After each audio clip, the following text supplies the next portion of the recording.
Hi all, இன்றைக்கி என்ன vlog அப்படின்னு பார்த்தீங்கன்னா, கருப்பு கவுனி கஞ்சி, அதாவது கூழ். அதுதான் கூழ் மாதிரி தான் ரெடி பண்ணி நான் இன்றைக்கி சாப்பிட்டேன், கஞ்சியாக சாப்பிடல. ஸோ அதுக்கு நைட்டு ஊற வச்சுருந்த கருப்பு கவுனி அரிசி எடுத்து கொஞ்சம் கழுவி மிக்ஸி ஜாரில் போட்டு இந்த கன்சிஸ்டன்சியில் உடச்சி எடுத்துக்கிட்டேன்.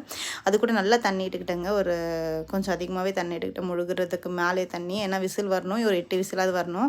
ஸோ 8 விசில் வந்தோடனே இப்படி இருந்ததுங்க. இதை ஒரு குட்டியாக நான் யாருக்கு எவ்வளோ தேவையோ அவ்வளோ எடுத்துக்கிட்டு, எனக்கு இவ்வளோ போதும்னு சொல்லிவிட்டு அதில் கொஞ்சமாக வந்துட்டு வெங்காயமும் கொஞ்சம் உப்பு, வீட்டில் ரெடி பண்ண பாப்பாக்காக ரெடி பண்ண தயிர் இருந்தது, அந்த தயிரையும் வந்துட்டு போட்டு நல்லா வந்துட்டு கடைஞ்சிட்டு இல்லை, அதாவது கிளறிட்டு கொஞ்சமாக தண்ணி இட்டு கூழ் மாதிரி ஆக்கி குடித்தேன். எங்கள் ஹஸ்பண்ட் வேணான்னாரு. அப்புறமா குடிச்சு பார்த்துட்டு நல்லாயிருக்கு, எனக்கு இன்னும் கொஞ்சம் இருந்தால் கொடு அப்படின்னாங்க. எங்கள் அம்மாவும் சூப்பராக இருக்குனாங்க. சரி ஓகே, அதனால தாங்க இந்த விலாக் ஷேர் பண்ணுறேன்.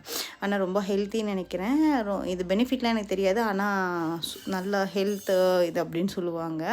ஸோ உங்களுக்கும் பிடிச்சிருந்தா ட்ரை பண்ணி பாருங்கள். ட்ரை பண்ணி பார்த்துட்டு கமெண்ட்ஸ் பண்ணுங்கள், லைக் பண்ணுங்கள், ஷேர் பண்ணுங்கள், சப்ஸ்கிரைப் பண்ணுங்கள். தேங்க்யூ ஃபார் வாட்சிங்.